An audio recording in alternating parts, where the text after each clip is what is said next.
मैं रवि कुमार, स्वागत है आपका रेनेसा आईएएस में। चलिए आज कुछ मुद्दों पर हम लोग बात कर लेते हैं। आज का जो मुद्दा है वह सीडीपीओ का एग्ज़ाम है और 11th जेपीएससी है और 14th जेपीएससी पर भी हम लोग थोड़ा सा चर्चा करेंगे। सबसे पहले 11th जेपीएससी। 11th जेपीएससी का मुख्य परीक्षा जैसा कि 22 जून से संभावित है। बैकलॉग का भी एक आपका सिविल सेवा का परीक्षा है, हालांकि उसके मुख्य परीक्षा के फॉर्म नहीं भरा पाए हैं, इसलिए जून के पहले वीक में होने की संभावना अब छीन पड़ गई है। लेकिन 11th जेपीएससी का जो आपका मुख्य परीक्षा है उस संदर्भ में लगभग कन्फर्म मान करके चलिए कि यह एग्ज़ाम आपका आयोजित होने जा रहा है। फॉर्म वगैरह अप्लाई हो चुके हैं। इस स्थिति में अब आपकी स्ट्रेटजी जो है बहुत महत्वपूर्ण हो जाती है, क्योंकि कंपटीशन काफ़ी कड़ा है। खास करके 1000 स्टूडेंट में आपको कड़ा कंपटीशन का सामना करना पड़ेगा।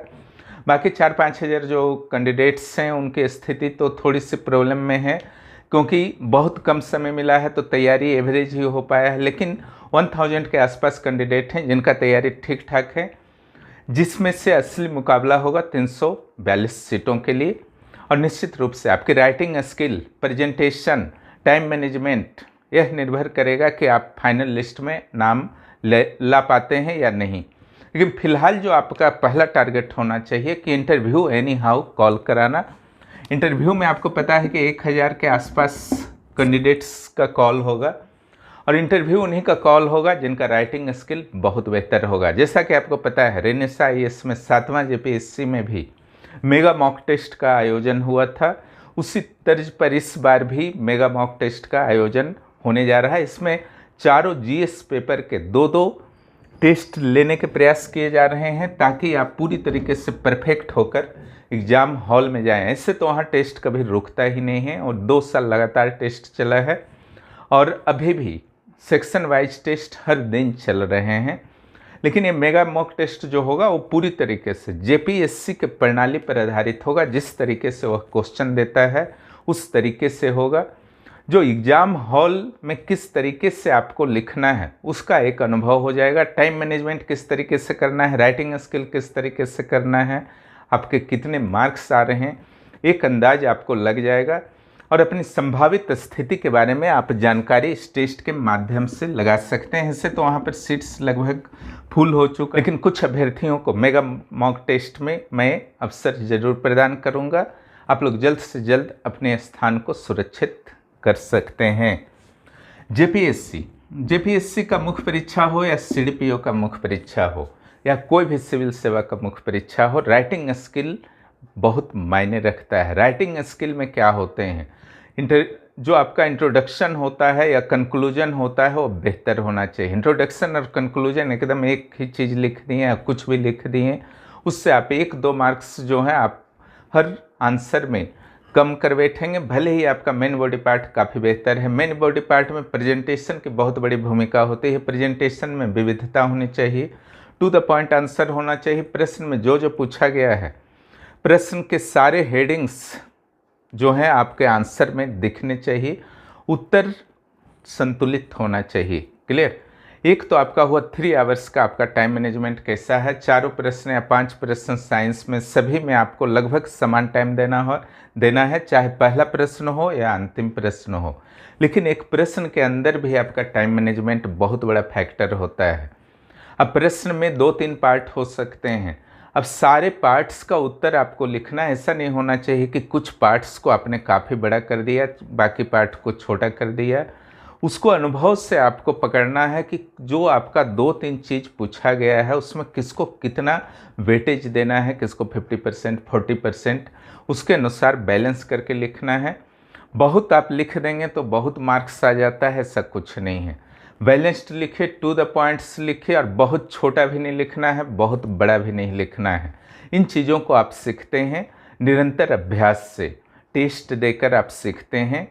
और सबसे बड़ी बात जो यहाँ पर है, आपका सिविल सेवा के क्षेत्र में पढ़ते तो स्टूडेंट खूब हैं, लिखने से बहुत भागते हैं। क्लियर। इसलिए जो लिखने वाले स्टूडेंट हैं, जो लिखने वाले कैंडिडेट्स हैं, उनके लिए रास्ता जो है बहुत आसान ऐसे कैंडिडेट कर देते हैं। पीटी काफ़ी मेहनत से पास करते हैं, लेकिन मुख्य परीक्षा में राइटिंग एकदम करना नहीं चाहते हैं। किसी तरीके से पीडीएफ मिल जाए, रीडिंग करके बैठ जाएं एग्ज़ाम में, और एग्ज़ाम हॉल में जब वो बैठते हैं तब उनको समस्या का अंदाज हो जाता है कि बहुत बड़ी गलती करके आकर के बैठ गए हैं। ऐसा नहीं करना है, हमेशा पढ़िए कम लिखिए ज़्यादा। सिविल सेवा के लिए इस फैक्ट्स को आदर्श बना लेना है आपके लिए। निश्चित रूप से आज है कल आप ज़रूर सफल होंगे। 11th JPSC जो है आपका मेगा मॉक टेस्ट जो है आपका आफ्टर 20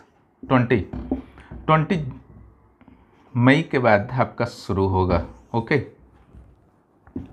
इसके अलावा अगर 14th JPSC की बात की जाए तो जैसा कि पता है आपको, झारखंड में चुनाव एक बहुत बड़ा फैक्टर होता है।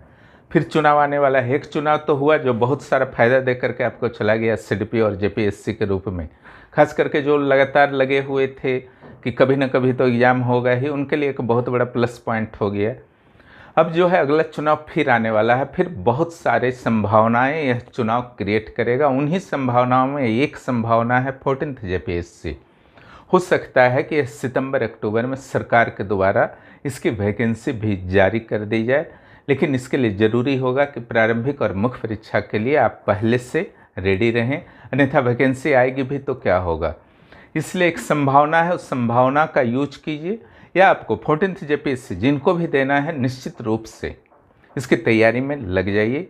वहाँ पर 14th JPSC के लिए प्रारंभिक परीक्षा के क्लासेस शुरू हो चुके हैं, वे बहुत स्लो चल रहे हैं और छोटे छोटे पार्ट दिए जा रहे हैं जिसको आप अच्छे तरीके से कर सकते हैं।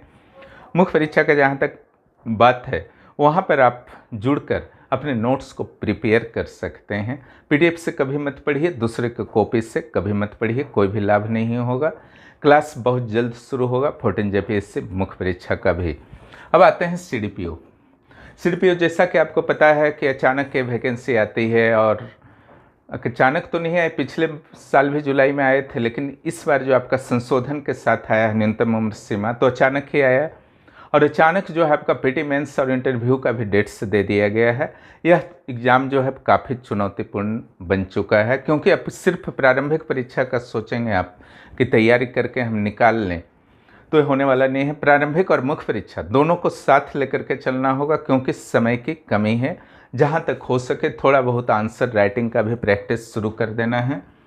आपकी इस समस्या को सॉल्व करने के लिए प्रारंभिक परीक्षा के क्लासेस तो काफ़ी पहले से चल रहे थे। CDPO के एक राउंड समाप्त भी हुआ था, अभी सेकेंड रिवीजन राउंड जो है फाइनल राउंड चल रहा है।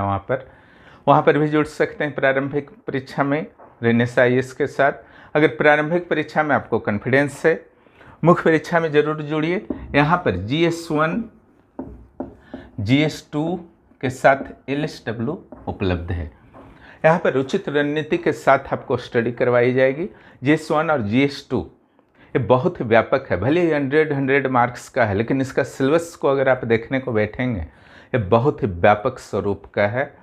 यानी कि एक अच्छा खासा आपको स्ट्रेटजी के साथ नॉलेज भी चाहिए GS1 और GS2 CDPO के पेपर्स को सॉल्व करने के लिए। उन चीज़ों का यहाँ पर ध्यान रखा जा रहा है कि आपको एग्ज़ाम हॉल में कोई समस्या ना हो। और LSW का 400 मार्क्स है और 200 मार्क्स GS1 GS2 में, इसका जो है आपका वेटेज काफ़ी ज़्यादा है। इस स्थिति में एक उचित स्ट्रेटजी के साथ LSW पर विशेष ध्यान आपको दिलवाया जाएगा, और इसके भी नोट्स दिए जा रहे हैं LSW GS1 GS2 पेपर के, ताकि आप सिर्फ अपने स्टडी पर ध्यान दें। साथ ही आंसर राइटिंग ग्रुप को भी शुरुआत कर दिया गया है CDPO मुख्य परीक्षा के लिए, ताकि जिनको समय मिले 10 जून तक, चूँकि PT है तो सारे लोग व्यस्त हैं, लेकिन सिनॉप्सिस बनाना या कुछ आंसर्स लिखना, जिनको जितना समय मिले कुछ कुछ करते रहें। उससे क्या होगा, थोड़ा सा प्रेशर 10 जून के बाद घटेगा। अगर 10 टॉपिक भी निकाल लेते हैं LSW का, 10 टॉपिक इसका 10 टॉपिक इसका, तो निश्चित रूप से कुछ तो प्रेशर घटेगा। यहाँ पर अगर PT का देखा जाए तो चैप्टर वाइज टेस्ट आपको मिल रहा है, प्लस मुख्य परीक्षा में जो भी आपके संभावित क्वेश्चन हैं GS के LSW के सारे क्वेश्चंस वहाँ पर दे दिए जाएंगे, और संबंधित नोट्स भी आपके उपलब्ध रहेंगे, जिससे आपकी तैयारी सरल हो जाएगी। और बहुत तीव्र गति से प्रारंभिक परीक्षा के रिवीजन चल रहे हैं। मुख्य परीक्षा अभी थोड़ी स्लो गति से चल रही है प्रारंभिक परीक्षा के कारण, लेकिन बहुत जल्दी वो अभी तीव्र हो जाएगी। जिनको इच्छा है CDPO के क्लासेस करना, जुड़कर लाभ उठा सकते हैं, इंतज़ार मत कीजिए। इन्हीं मुद्दों पर चर्चा करना था। और जहाँ तक JSS CGL की बात है, तो JSS CGL के भी कोई न्यूज़ नहीं है, न्यूज़ आने पर चर्चा होगी।